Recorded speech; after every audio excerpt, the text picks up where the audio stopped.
अस्मिन् पाठे भवतां सर्वेषाम् अन्तेवासिनां हार्दं हार्दम् अभिवादनम् अभिनन्दनं च स्वागतं च व्याहरामि। अस्माकं पाठः वर्तते साहित्यदर्पणः। तत्रापि साहित्यदर्पणस्य प्रथमः परिच्छेदः। अयं साहित्यदर्पणः वस्तुतः आचार्यविश्वनाथस्य रचना वर्तते। साहित्यदर्पणः इत्यत्र काव्यलक्षण, काव्यस्वरूप, ध्वनि इत्यादीनां सर्वेषामपि काव्यतत्त्वानां समावेशः दृश्यते। वस्तुतः अस्मिन् साहित्यदर्पणे पाठनीयाः विषयाः वर्तन्ते। आदौ तावत् साहित्यदर्पणस्य सामान्यपरिचयः। साहित्यदर्पणं नाम किं? साहित्यस्य दर्पणम् अस्ति न वा इति, के विषयाः अत्र अन्तर्निहिताः सन्ति इति सर्वम् अत्र साहित्यदर्पणस्य सामान्यपरिचयः इति विषयान्तर्भूतं भवति। पुनः आचार्यविश्वनाथस्य सामान्यपरिचयः। अस्य ग्रन्थस्य ग्रन्थकर्ता वर्तते आचार्यविश्वनाथः। आचार्यविश्वनाथस्य कालनिर्णयः, आचार्यविश्वनाथः कः आसीत्, आचार्यविश्वनाथः कुत्र जन्म लेभे इति सर्वम् अत्र विवेचितं वर्तते आचार्यविश्वनाथस्य सामान्यपरिचय इत्याख्ये प्रघट्टे। पुनश्च विश्वनाथस्य कालनिर्णयः, पुनः विश्वनाथस्य अन्यरचनाः। साहित्यदर्पणं विहाय आचार्यविश्वनाथस्य याः याः अन्यरचनाः वर्तन्ते ताः सर्वाः अपि अन्यरचनाः अत्र अन्तर्भूताः भवन्ति। पुनः अस्य पाठस्य उपसंहारः। आदौ तावत् साहित्यदर्पणस्य सामान्यपरिचयः। अत्र साहित्यदर्पणो हि ग्रन्थः। साहित्यस्य दर्पण इति साहित्यदर्पणः इति सामान्यार्थः। अयं ग्रन्थः साहित्यस्य दर्पणो वर्तते इत्यपि वयं वक्तुं पारयामः। तर्हि साहित्यस्य दर्पणः कोऽपि ग्रन्थः कथं भवितुं शक्यते? वस्तुतः एकः अस्ति साहित्यम् एकं वर्तते, अन्यश्च वर्तते दर्पणः। तर्हि साहित्यस्य दर्पणः कोऽपि कथं भवितुं शक्यते इति जिज्ञासायां ब्रूते, यथा दर्पणे सर्वं प्रतिबिम्बं यथार्थरूपेण दृश्यते तथैव अत्र साहित्ये काव्यस्य समाजस्य च प्रतिबिम्बं यथार्थेन प्रतिभाति। अस्य किं तात्पर्यम् इति उच्यते, यथा दर्पणे सर्वमपि प्रतिबिम्बं यथातथ्येन अस्माभिः गृह्यते तथैव साहित्ये समाजे काव्ये च याः याः घटनाः प्रवर्तन्ते तासां सर्वासामपि घटनानाम् अत्र प्रातिनिध्यं भवति। समाजे यत्र कुत्रापि याः घटनाः प्रचलन्ति तासां सर्वासामपि घटनानाम् अत्र निरूपणं भवति साहित्ये। तदेव साहित्यं वस्तुतः भवति। नो चेत् साहित्यस्य किमपि वैशिष्ट्यं न भवति। अतः दर्पणवत् साहित्यमस्ति इत्यपि वयं वक्तुं शक्नुमः। साहित्यदर्पण इति शब्दद्वयं विद्यते। कथमिति चेत् साहित्यं दर्पणश्चेति। तर्हि इदानीं प्रश्नः समुदेति, किं नाम साहित्यम् इति। अस्य इदं समाधानं, साहित्यं वस्तुतः भवति समष्टिः सर्वशास्त्राणां साहित्यम् इति गीयते। सर्वशास्त्राणां यत्र समष्टिः भवति तद्भवति साहित्यम्। समेषामपि शास्त्राणां यत्र भवति सारभूतं तत्त्वं तद्भवति साहित्यम्। यथा वेदांत, दर्शन, पुराण, वेद इत्यादीनां समेषामपि ग्रंथानां समेषामपि शास्त्राणां यत्र भवति सहकारः, यत्र भवति सम्मेलनं, यत्र भवति समष्टिः तद्भवति साहित्यम्। अतः साहित्यम् अपि वर्तते शास्त्रं, यतोहि अत्र सर्वशास्त्राणां समष्टिः भवति, समेषामपि शास्त्राणां मूलं वर्तते साहित्यम्। अतः समष्टिः सर्वशास्त्राणां साहित्यम् इति गीयते इति परिभाषा प्रदत्ता वर्तते। पुनश्च अन्यापि परिभाषा विद्वद्भिः प्रदत्ता वर्तते। कथं? हितेन सह विद्यत इति साहित्यं, तस्य भावः तदेव वा साहित्यम्। अत्र भावे स्वार्थे वा स्यञ् प्रत्ययः। अनया व्युत्पत्त्या साहित्यशब्दः योगरूढ्या वाङ्मयपरः। समग्रवेदादिवाङ्मयस्य सकलप्राणिहितसाधनत्वेन हितरूपत्वात् तद्धितसम्बद्धाच्च अयं शब्दः साहित्यम् इति अयं शब्दः लभ्यते। अनया व्युत्पत्त्या साहित्यशब्दस्य परिभाषा इतोपि दृढा भवति। पुनश्च अन्यापि परिभाषा अस्य शब्दस्य वर्तते। कथम् इति श्रूयताम्। शब्देन सह अर्थः सहितः, अर्थेन सह शब्दः सहितः, सहितं च सहिते, सहितयोर्भावः साहित्यम् इत्यपि सिद्धं भवति। अस्मिन् साहित्यदर्पणाख्ये ग्रन्थे वस्तुतः 10 परिच्छेदाः सन्ति। अधुना परिच्छेदाः सन्ति इत्यनेन ज्ञायते परिच्छेदाः नाम किम्? तर्हि परिच्छेदो नाम अध्यायः। आङ्ग्लभाषायां चैप्टर् इति उच्यते। 10 परिच्छेदेषु अत्र नैका विषयाः चर्चिताः सन्ति। तर्हि के च ते विषयाः इति सम्प्रति वयं विशदयामः। मया पूर्वमेव उक्तम्, अत्र साहित्यदर्पणाख्ये ग्रन्थे 10 परिच्छेदाः सन्ति। तर्हि तेषु 10 परिच्छेदेषु विषयाः के इति अस्माभिः सम्प्रति निरूप्यन्ते। आदौ तावत् प्रथमपरिच्छेदे काव्यस्वरूप काव्यप्रयोजननिर्णयः। काव्यस्य किं स्वरूपं, काव्यस्य प्रयोजनं किम् इति अत्र वर्णितम् अस्ति प्रथमे परिच्छेदे। तथैव द्वितीयपरिच्छेदस्य विषयो वर्तते वाक्यविचारः, शब्दशक्तिनिरूपणञ्च। वाक्यविचारेऽस्मिन् द्वितीयपरिच्छेदाख्ये विषये वाक्यस्य किं स्वरूपं, वाक्यस्य का परिभाषा, किं भवति वाक्यम् इति एतत् सर्वं निरूपितम् अस्ति।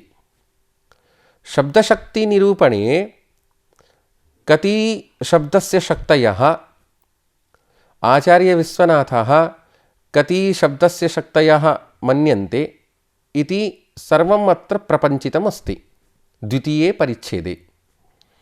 पुनः तृतीयपरिच्छेदस्य विषयो वर्तते रसस्वरूपनिरूपणम्। अयं वस्तुतः मुख्यः विषयः। काव्यस्य मुख्यः विषयो भवति रसः। अस्मिन् रसस्वरूपनिरूपणप्रसङ्गे आचार्यविश्वनाथस्य मतं किम्, अन्येषाम् आचार्याणाम् अस्मिन् रसस्वरूपविषये किं मतम्, अन्येषाम् आचार्याणां रसस्वरूपविषये किं किं तत्र प्रकटितम् इति एतत् सर्वम् अत्र वर्तते रसस्वरूपनिरूपणप्रसङ्गे। पुनः चतुर्थपरिच्छेदस्य विषयो वर्तते ध्वनिनिरूपणं, गुणीभूतव्यङ्ग्यविचाराश्च।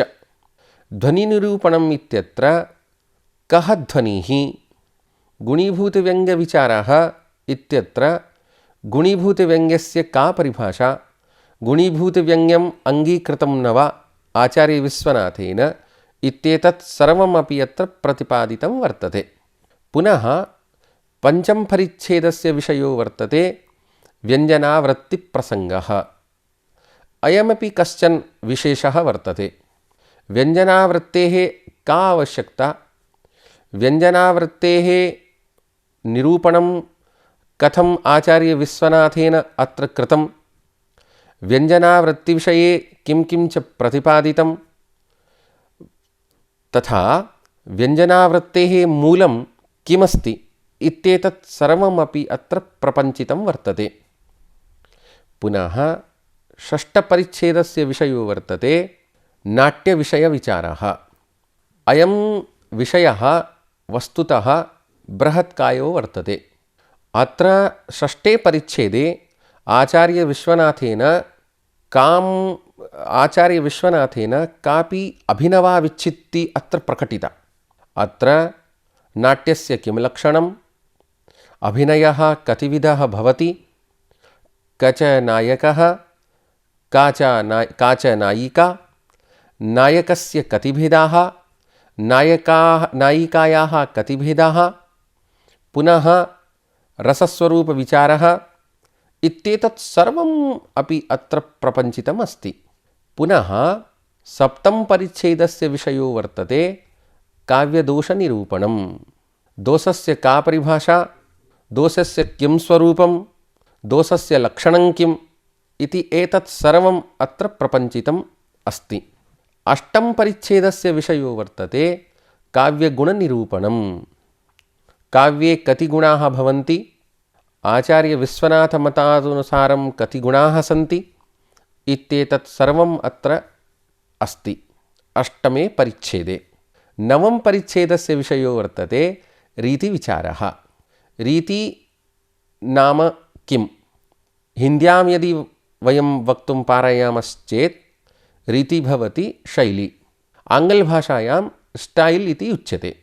अत्र नवमे परिच्छेदे रीतिविचारप्रसङ्गे कति रीतयः आचार्यविश्वनाथेन गृहीता इति अत्र वर्णितमस्ति। पुनः अन्तिमः परिच्छेदो वर्तते अस्य साहित्यदर्पणस्य दशमपरिच्छेदः। अत्र दशमे परिच्छेदे अलङ्कारनिरूपणम् अस्ति। अस्मिन् अलङ्कारनिरूपणप्रसङ्गे अलङ्कारस्य कति भेदाः, शब्दालङ्काराः, अर्थालङ्काराः, उभयालङ्काराश्च।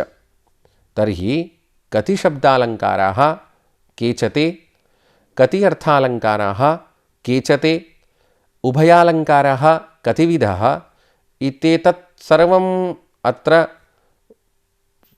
प्रपञ्चितम् अस्ति। एवं प्रकारेण दशसु अपि परिच्छेदेषु नैकाः विषयाः अत्र चर्चिताः सन्ति। अस्माकं पाठ्यक्रमे वस्तुतः वर्तते प्रथमः परिच्छेदः। अस्य महाकवेः विश्वनाथस्य जीवनपरिचयो वर्तते। वस्तुतः अस्य महाकवेः विश्वनाथस्य समयनिर्धारणञ्च महत् कष्टकरं, तथापि संशोधकविद्वद्भिः विषयेऽस्मिन् निर्णयप्रयासः कृतः।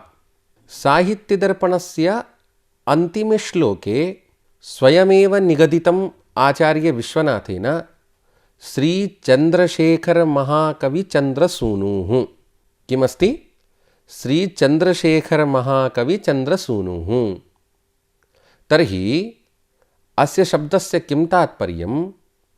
अनेन इदं ज्ञायते यद् अस्य पितुर्नाम चन्द्रशेखरः आसीत्। अस्य विश्वनाथकविराजस्य पितामहः आसीत् श्रीनारायणदासः। श्रीनारायणदासविषये इत्थं लिखति। किमस्ति? यदाहू श्रीकलिङ्गभूमण्डलाखण्डल महाराजाधिराज श्री नरसिंहदेव सभायां धर्मदत्तं स्थगयन्तः अस्मत् पितामह श्रीमन्नारायणदासपादाः इति लिखितमस्ति आचार्यविश्वनाथेन स्वयमेव। अनेन इदं प्रतीयते यत् अस्य विश्वनाथकविराजस्य पितामहस्य नाम आसीत् श्रीनारायणदासः। स च नारायणदासः नरसिंहदेवसभायां कमपि धर्मदत्तं स्थगयन्तः वर्तते इति अत्र प्रतिपादितम् अस्ति। अनेन इदं ज्ञायते यद् अस्य पितामहस्य नाम अस्ति श्रीनारायणदासः इत्येवं। पुनः साहित्यदर्पणे नारायणदासविषये इत्थं वर्णितम् अनेन अस्मद्वृद्धप्रपितामह सहृदयगोष्ठीगरिष्ठ कविपण्डितमुख्य श्रीमन्नारायणपादैक उक्तम् इत्यपि तत्र प्रतिपादितम् अस्ति। उभयोः द्वयोः स्थानयोर्विषये कश्चन मतभेदो दृश्यते। यदस्माभिः पूर्वं तत्र लिखितं प्रतिपादितं तद् पूर्वस्मिन् स्थाने श्रीनारायणदासः पितामहः इति उक्तवान्, स्वयमेव सः उक्तवान् आचार्यविश्वनाथः। इदानीम् अपरस्मिन् स्थाने वृद्धप्रपितामह सहृदयगोष्ठीगरिष्ठ इति उक्तवान्। तर्हि अयं पितामहः अथवा मित्रमण्डल्या प्रमुखो ज्येष्ठ इति निर्णयं कर्तुं वयम् अक्षमा एव। परञ्च अनेन एतद् ज्ञायते यत् अयं विश्वनाथः कलिङ्गदेशवासी आसीत्। कथमिति उच्यते चेत् पूर्वं यत् प्रतिपादितम् अस्ति तत् कलिङ्गशब्दस्य नामोल्लेखम् आयाति। तस्मात् एवं प्रतीयते यद् अयं विश्वनाथः कलिङ्गदेशवासी। पुनः साहित्यदर्पणस्य अन्तिमायां पुष्पिकायां सान्धिविग्रहिक अष्टादशभाषाविलासिनी भुजङ्ग इति उच्यते कविराजेन। अनेन इदं स्पष्टीभवति यत् अष्टादशभाषाज्ञातोऽयम् आसीत्। कः आसीत्? अष्टादशभाषाज्ञातोऽयं कः आसीत्? आचार्यविश्वनाथस्य पितामहः अष्टादशभाषाविषयज्ञातः आसीत्। कस्यचित् राज्यस्य सान्धिविग्रहिक अर्थात् विदेशमन्त्री वा आसीत् इत्यपि अनेन ज्ञायते। परन्तु कस्य राज्यस्य आसीत् इति उल्लेखो अस्माभिः न प्राप्यते। तस्मात् इत्थं साहित्यदर्पणस्य चतुर्थे परिच्छेदे अयं कश्चन श्लोको वर्तते, येनाधारेण अस्य आचार्यविश्वनाथस्य जीवनपरिचयविषये वयं किमपि वक्तुं शक्नुमः। तर्हि कश्च स श्लोकः? स च श्लोकः एवमस्ति। अलावद्दीननृपतौ न सन्धिर्न च विग्रहः इत्येवं प्रतिपादितमस्ति। अस्मिन् श्लोके अलाउद्दीन खिलजी इत्यस्य दिल्लीशासकस्य नाम वर्तते। अलावुद्दीन नृपतौ न सन्धिर्न च विग्रहः। अलावुद्दीन नृपतौ, अत्र अलावुद्दीन खिलजी इति अस्ति। अस्य शासकस्य शासनकालो वर्तते 1206 1316 पर्यन्तं।